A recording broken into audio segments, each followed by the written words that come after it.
Boston College getting no respect in preseason predictions is just part of the game. But there is one prediction I cannot just let stand.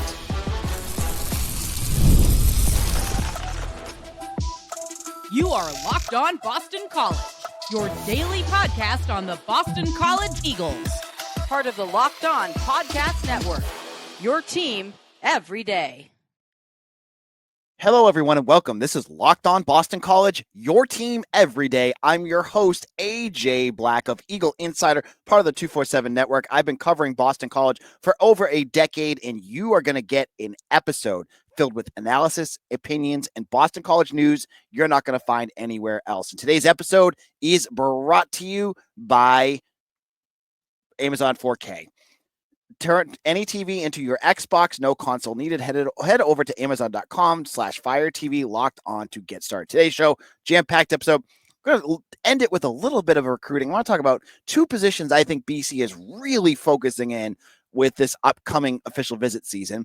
I want to talk about why one specific game is going to be the game to get the best idea of what BC is going to be like this season.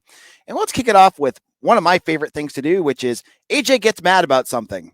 And so AJ, just saw a preseason ranking by the company I work for, 247, ranking the ACC quarterbacks before the at the end of spring camp. Now, I'm going to start this off.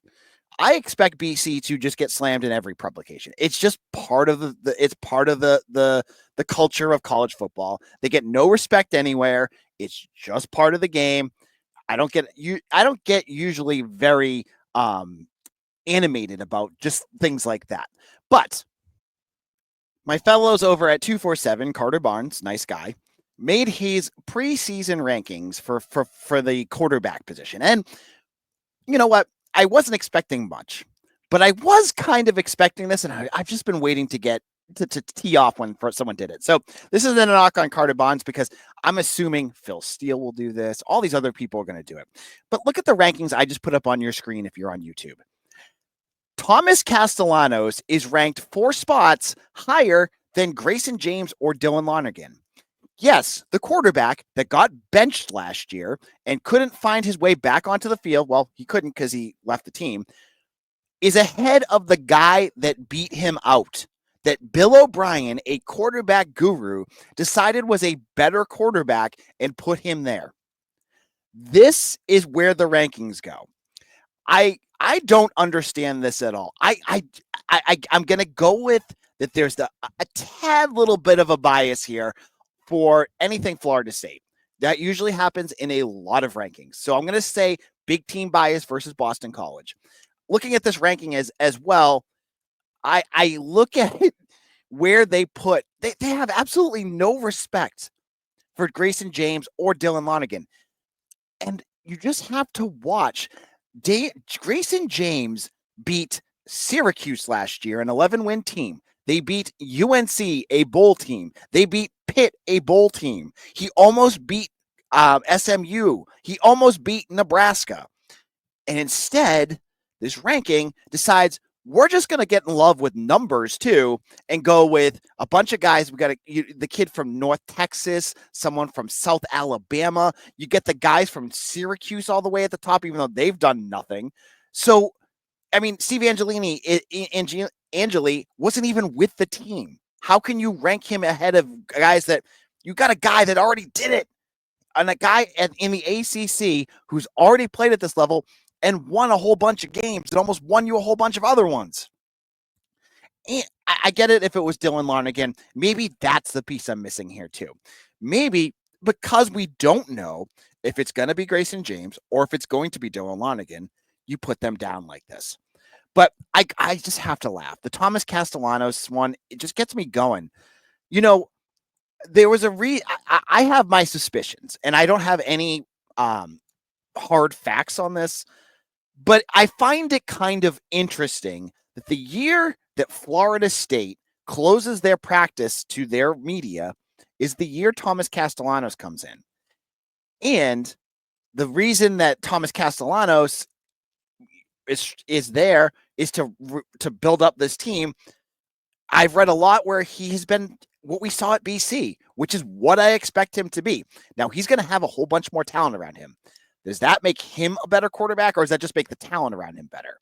So I just think this is just an absolutely hilarious ranking because you're looking at the guy that took the job from somebody else, and the guy that lost his job is somehow rated higher.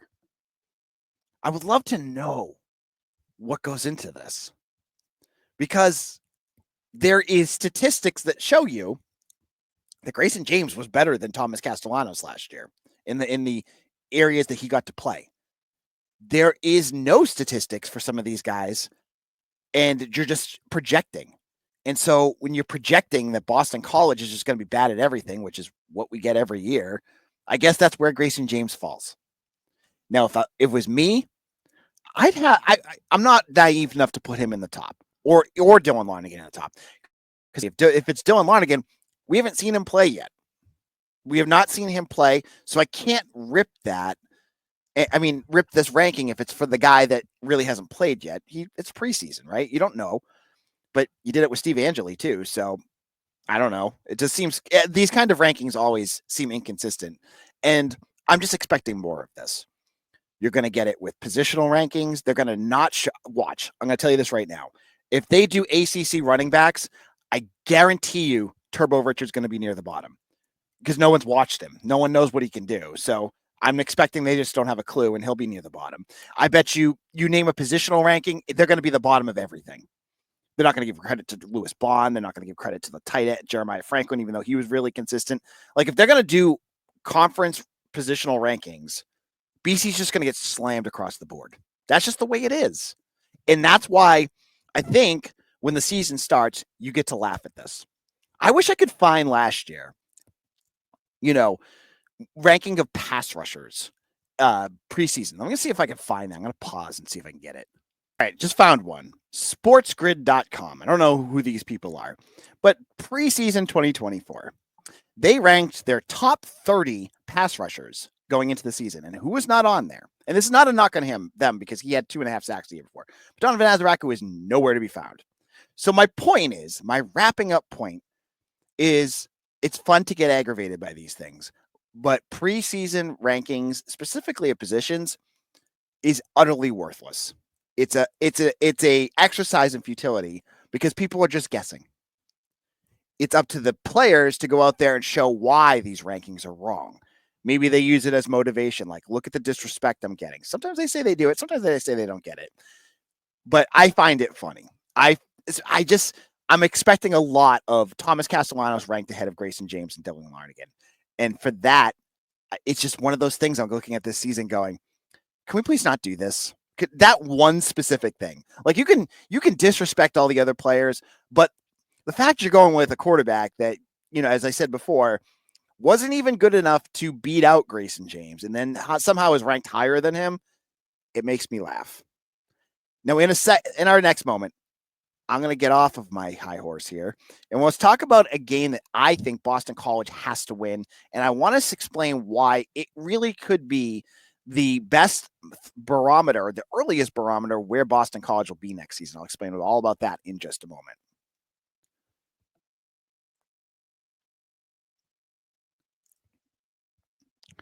Do you know your Fire TV is also an Xbox? Turn any TV into your gaming and entertainment hub with Fire TV Stick 4K devices. No console required. Just grab your paired controller, subscribe or sign into Xbox Game Pass Ultimate with EA Play included, and you're ready to play. Dive into hundreds of premium titles from EA Sports College 25 to Call of Duty, Black Ops, and Avowed as easily as you stream your favorite TV shows. It's gaming made simple. It's all on your Fire TV. I love it with Wi-Fi, 6E, and low latency mode, advanced technology. Fire TV 4 sticks deliver smooth, more responsive gameplay with lightning-fast speeds you need to stay competitive. I'm a big gamer. I've got kids at my house. Sometimes it's a battle just to even get a TV where I could actually play it. But with the 4K, I can play my Xbox games anywhere in the house, and I love having that. So head to Amazon.com/Fire TV Locked On to get started. Xbox Game Pass Ultimate subscription and compatible controller required. Available on select devices, including Fire TV Stick 4K 2nd generation, Fire TV Stick 4K Max 1st and 2nd generation, and Fire TV Cube 3rd generation. Welcome back, Locked On Boston College. AJ Black here, and we're going to take a little breather here from getting wrapped about the quarterback rankings. And I want to shout out everyone who's made Locked On Boston College your first listen every day.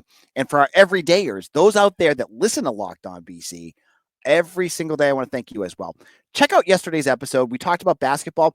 It's a really good conversation about BC versus UMass, though. I think you'll enjoy that. Go check that out on YouTube or wherever you get your podcasts.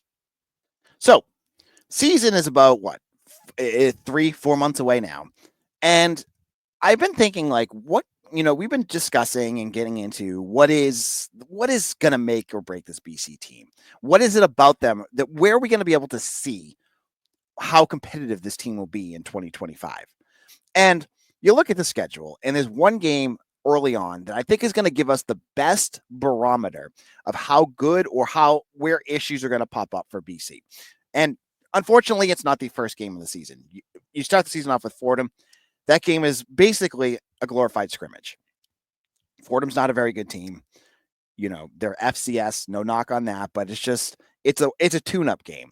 And you're not going to be able to see, you're going to be able to do a lot of things that you won't be able to do against ACC schools. So I look at week 2. The week 2 game is on the road at Michigan State. Now, turn back the clock. Go back to last year. What was one of the most competitive, fun games that Boston College played that season? It was the red bandana game on a night game against Michigan State. It took you to the end of the game with a great pass from Thomas Castellanos to Lewis Bond and an insane interception in the end zone by Max Tucker to win that game. It was back and forth. I thought Aiden Childs, their quarterback, had his moments. But I think this team playing against Michigan State, especially on the road, is going to really highlight where Boston College is at. You're going to get the chance, and I can't tell you who the quarterback is going to be yet. It could be James. It could be Lonergan. Remember, they're not as good as Thomas Castellanos, though. But you're going to get to see, where they're at in terms of accuracy, how they throw the ball, how their offense is running and clicking. That offensive line, they're going to go against the Michigan State, who, again, Michigan State is a team that consistently does a good job of reloading in the transfer portal. They're going to do it again in this class. They're bringing in 21 transfers. I think they had 22 go out. So they're rebuilding some of these positions. And that's the thing with the portal is you might have found lightning in a bottle in some of these positions and getting better quicker. I look at Aiden Childs. This is a perfect quarterback to really gauge where BC's defense is going to be. Childs was, as we saw last year, mobile.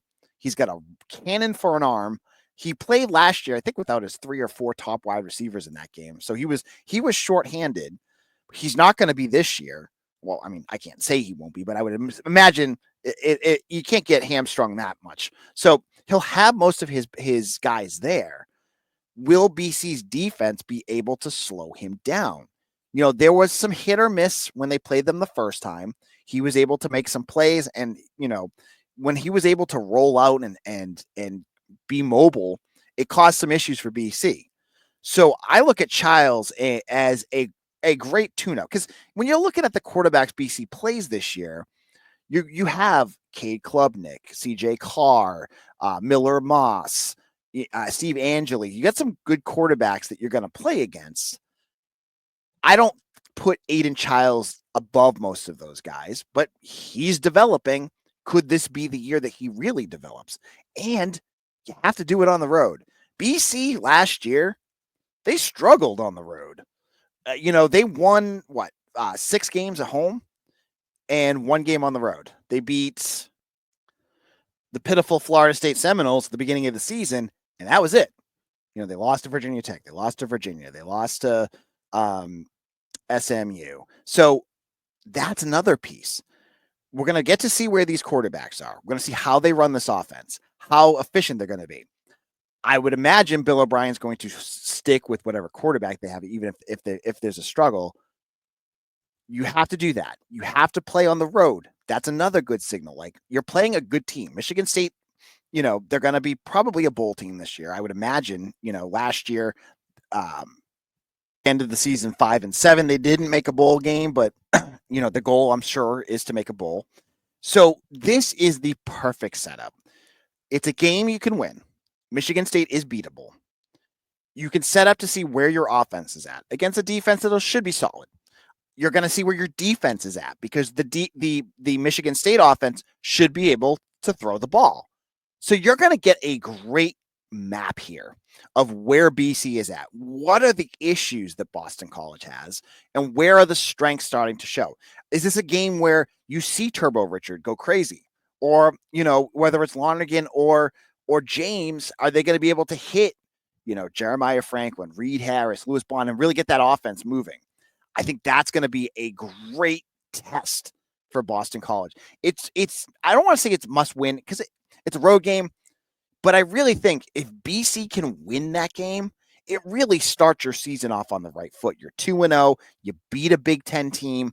It would be a great, just give you some good momentum as you start to get into the teeth of your schedule. As you get into those ACC games later on, you're going to see, this hopefully the ball rolling in the right direction. We didn't even mention special teams. Special teams last year were special. I honestly believe, you can worry about the pass rush. You can worry about the offensive line if you don't think that they're as good as last year. But having any semblance of a special teams is going to make this team better. Because last year, and this is like beating a dead horse, but I have to keep saying it, it was atrocious. You couldn't kick field goals. You kicked you attempted 5 all year, least in the country.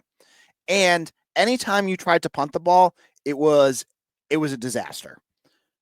You now have the punting unit back, hopefully, and a kicker with Luca Lombardo healthy.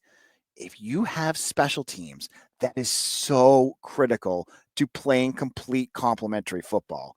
And if BC can do that this year, they're not going to push their defense back. They're going to get into better positions on the field where, hey, if we make a 3 and out here, our offense can do some things. Or, hey, it's going to make it a lot harder when they have to march 95 yards after we punt them into the 5-yard line. If they have that, again, it's only been spring practice, and I need to see it in the game before I can believe it. I've been hurt enough by Boston College special teams for years. So hopefully they've got it, because that'll be a big thing to watch for too. Because I imagine when you played Fordham in the first game of the season, you're probably not going to kick a ton of field goals, if any. Maybe you do it just to get your guy used to it. And the hope is 1 punt, maybe. You really don't want to have to punt. So I don't think you'll see any of that. You go to this Michigan State game, the second game of the season, that is where you're going to see all this. So it's going to be, that game itself is going to be a real fun one to watch. Now, in our final segment, let's switch it over to recruiting, because I want to talk a little bit about where I think Boston College is really putting a lot of their emphasis when it comes to recruiting as we hit official visit season. I'll explain 2 positions I see them making a lot of effort in just a moment. Ever check your bank account and wonder, where did all my money go? Between dining out, online shopping, and entertainment, it's easy to lose track. That's where Monarch Money comes in. Your personal CFO, giving you full visibility and control over your finances. Monarch Money isn't just a budgeting app, it's a complete financial command center. You can track all your accounts, investments, and spending in one place. So you just stop managing your money and start building wealth. Look, I got a family of 4. I don't realize how much money I spend going out to dinner with my family until I use Monarch Money. It tracked it, showed it to me, and when I showed my wife, I was like, ooh, we need to work on this. So take control of your finances with Monarch Money. Use code LOCKEDONCollege at monarchmoney.com for 50% off your first year. That's monarchmoney.com, code LOCKEDONCollege for half off your first year.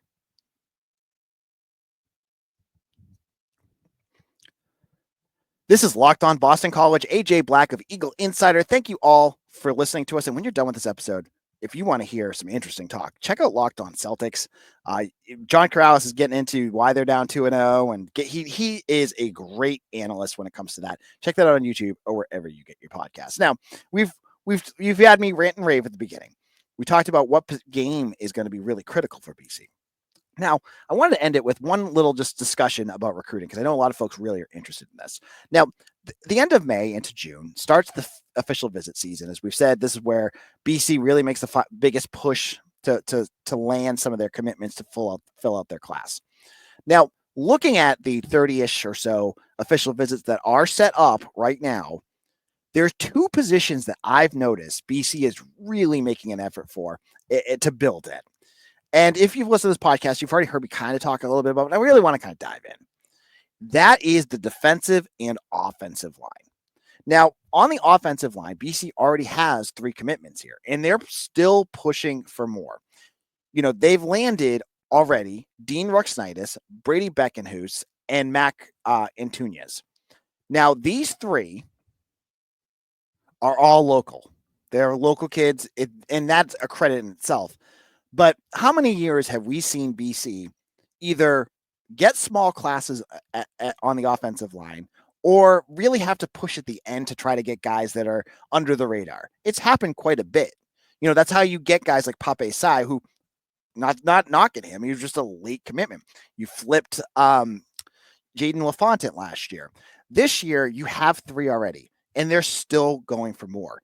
As we've mentioned before, Marky Walbridge of St. Sebastian's, this is a kid that's checking out Penn State, not Notre Dame, Wisconsin and Michigan, but he's also got BC. He's one that they're looking at. There's Kai Pritchard of New Jersey. He's a 4-star. He's got BC in his top 3 right now, another offensive lineman. And they've been looking at other places as well to really build out. I could expect BC to go for up to about 5 or 6 guys here. That is good news. I'm a big proponent of building out from the trenches, and that's where the second part's going to come from. But I think the offensive line, they've already landed 3 really high-quality offensive linemen, but they're building it for more. So this class in itself is going to have one of the biggest offensive line hauls that I've seen out of BC in probably about 10 years. It's been a while. So this is impressive for Bill O'Brien, and I really like where their mind is at with this, because the second position that they're really pushing for is the defensive line, the trenches. This team is building in the trenches, and that's how you win football games. How did the Philadelphia Eagles beat Kansas City last year? It partially because of Jalen Hurts, but it was really that they dominated on both the offensive and defensive line. You have good lines that go into these games, you will win games. So defensively, they're kind of in the same position. They've already landed a couple of defensive linemen. They have 3 of them, Dominic Funk, they have Mac Fitzgerald, and they have Mason Leak. I almost called him favorite bait, but he's already on the team. So you have those 3. And where they track and go, we'll have to wait, because I think maybe you'll see 1 or 2 of them go interior. Like I could see like Mac Fitzgerald, for instance. He, just looking at him, he looks like a defensive tackle that you build in. Someone like Dom Funk is more likely, I would think, an edge. So there's already, you have some fluidity there. You'll have to see how Tim Lewis views each of these guys. But you have 3 defensive linemen already. And I go back to it again. They are still really pushing in the recruiting class to go after more. A lot of guys, like 2 just came off of the board. Trevor Gibbs and D'Anthony Lafayette were 2 that were coming for official visits, both really good players. But they have a whole bunch more that they're looking at that are coming on campus. So again, I don't know how big this class will be. With the house settlement and roster size, that'll be something that'll be worth watching. But would it surprise me in the least to see Boston College go for like 10 offensive and defensive linemen combined? No. Would that make me really excited? Yes. Because just building that depth, building the amount of guys that you have, that you're getting, that you have identified, that you've scouted, that you think are fit for your program, and to bring them in, that is how you build long-term success. We've already seen it with quarterbacks. I think they've already started to build that depth there. These are 3 positions that Bill O'Brien and his staff have really identified. And I'm not knocking wide receivers and running backs and linebackers and all that good stuff. But what I am saying, I feel these 3 are really crucial. And honestly, the depth has not been there for a while. Yeah, you had Donovan Azaraku there last year. But if I were to ask you, if he goes down, who comes up next? You had Quintavious Hutchins, but there wasn't a lot of depth that you could talk of. Offensive line, kind of the same thing. You had some depth, but you really want to build that depth to players that can go out there and play if you need them, or players that can push other guys to get the best maximum effort out of your team.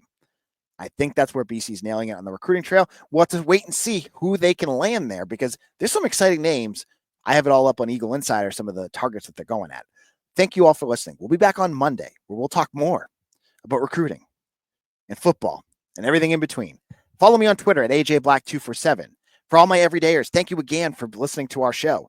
And make sure you like and subscribe to our channel on YouTube or wherever you get your podcast because we are a daily Boston College podcast. We talk about this 5 days a week.